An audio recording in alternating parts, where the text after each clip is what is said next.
மாங்கரை மலரும் திராவிட மாடல் சாதனையும் சரித்திரமும். மக்களின் வளமே மன்னனின் நலம். இது வெறும் தாரக மந்திரம் அல்ல, தமிழகத்தின் கடைக்கோடி கிராமம் வரை வளர்ச்சியை எட்டச் செய்யும் திராவிட மாடல் ஆட்சியின் உயிர் நாடி. மு.க. ஸ்டாலின் அவர்களின் வழிகாட்டுதலில் மாண்புமிகு ஐ. பெரியசாமி அவர்களின் சீரிய முயற்சியால் இன்று திண்டுக்கல் மாவட்டம் ரெட்டியார் சத்திரம் ஒன்றியத்தின் மாங்கரை ஊராட்சி ஒரு புதிய வரலாற்று சாதனையை படைத்துள்ளது. கடந்த 5 ஆண்டுகளில் மட்டும் மாங்கரையில் 325 வளர்ச்சி பணிகள், 17 கோடியே 59 லட்சம் ரூபாய் மதிப்பீட்டில் ஒரு கிராமமே நகரத்திற்கு நிகராக மாறியிருக்கிறது.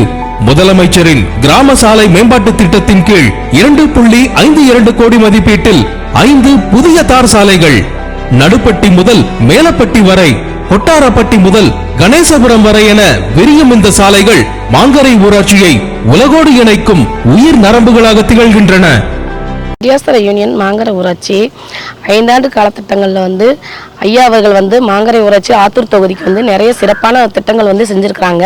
மாங்கரையில் யாராவது இறந்து போயிட்டாங்கன்னா ஆற்றுல தண்ணி வந்துச்சுன்னா அவங்கள தூக்கிட்டு போகிறதுக்கு மக்கள் ரொம்ப சிரமப்பட்டாங்க. இப்போ ஆற்றுப்பாலம் கட்டி கொடுத்துருக்கிறதுனால மின்மயானத்துக்கு அவங்கள கொண்டு புதைக்கிறதுக்கு ரொம்ப தோதுவாக இருக்குது. காலனி வீடுகள் மாங்கரை ஊராட்சிக்கு 49 கலைஞரின் கனவு இல்லம் என்ற பெயரில் 49 கலைஞரின் கனவு இல்லம் வீடுகள் கட்டி கொடுத்துருக்குறாங்க. வீடு இல்லாத மக்கள் அனைவரும் அந்த வீடுகளின் மூலம் பயனடைஞ்சிருக்கிறாங்க. ரிப்பேர் ஒர்க்குனால நிறைய வீடுகள் மழை பெஞ்சா ஒழுகிட்டு ரொம்ப சிரமமாக இருந்துச்சு. அதில் 62 வீடுகள் மாங்கரை ஊராட்சிக்கு 62 வீடுகள் மராமத்து பணி செஞ்சு கொடுத்துருக்குறாங்க. ரேஷன் கடை நெட்டியப்பட்டியில் மட்டும்தான் இருந்துச்சு. இப்போ எல்லா ஊர்களிலுமே அங்கங்கே ரேஷன் கடைகளை அமைச்சு மக்கள் பக்கத்திலேயே ரேஷன் பொருட்களை வாங்குறதுக்கு தோதுவாக ஏற்பாடு செஞ்சு கொடுத்துருக்குறாங்க. பஸ் ஸ்டாப் ஊர் ஊருக்கு பஸ் ஸ்டாப் கட்டி கொடுத்துருக்குறாங்க. நாடக மேடை கட்டி கொடுத்துருக்குறாங்க. கோயில் திருவிழாக்களுக்கெல்லாம் பயன்படுற மாதிரி இருக்கிற மாதிரி கோயில்களை சுற்றி வண்ணக்கல் பதிச்சிருக்கிறாங்க. தார் சாலை போட்டு கொடுத்துருக்குறாங்க. மெயின் சிமெண்ட் ரோடு போட்டு கொடுத்துருக்குறாங்க. பள்ளிக்கூடத்துக்கு பிள்ளைய போகிறதுக்கு அவங்களுக்கு பஸ் வசதி செஞ்சு கொடுத்துருக்காங்க. முதல்ல பள்ளிக்கூடத்துக்கு போகும்போது பழைய பஸ் ரொம்ப ரிப்பேர் ஆயிரும். ஒரு டைம் வரும், ஒரு டைம் வராது. அதனால பள்ளிக்கூடத்துக்கு போகிற பிள்ளைகள் ரொம்ப சிரமத்துக்குள்ளானாங்க. இப்போ மாங்கரைக்கு புது பஸ் விட்டுருக்காங்க. அது மூலம் பிள்ளைங்க காலையில் 7 மணிக்கெல்லாம் பஸ்ஸுக்கு போயிட்டு வர்றதுக்கு ரொம்ப தோதுவாக இருக்குது.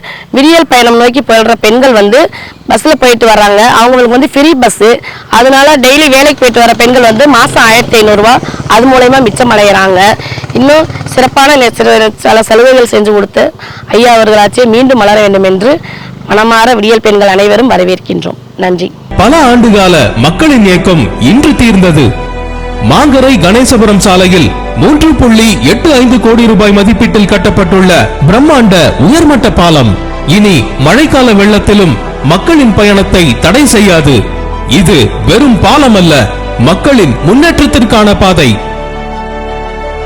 ஏழை மக்களின் சொந்த வீட்டு கனவை நனவாக்க ரூபாய் 1.71 கோடியில் 49 பேருக்கு கனவு இல்லம், மேலும் 63 குடும்பங்களின் சிதிலமடைந்த வீடுகள் அரசின் நிதியால் சீரமைக்கப்பட்டுள்ளன. குடிநீர் தாகம் தீர்க்க 12 மேல்நிலை தொட்டிகள், தெருக்கள் தோறும் வண்ணக்கற்கள், சிமெண்ட் சாலைகள் என மாங்கரை இன்று ஒரு முன்மாதிரி ஊராட்சியாக மிளிர்கிறது. 4 இடங்களில் அங்கன்வாடி மையங்கள், 4 இடங்களில் நியாய விலை கடைகள், பயணியர் நிழற்குடைகள், விவசாயிகளின் நலனுக்காக கதிரடிக்கும் களம் என மாங்கரை ஊராட்சி அமைச்சர் ஐ. பெரியசாமி அவர்களின் தனிப்பட்ட அக்கறையால் வளர்ச்சி பெற்று நிற்கிறது. இது சொல்லால் அல்ல, செயலால் ஆளும் திராவிட மாடல் ஆட்சி. மக்கள் நலனை முதன்மையாக கொண்ட மாண்புமிகு திரு மு.க. ஸ்டாலின் அவர்களின் நல்லாட்சி தொடரட்டும்.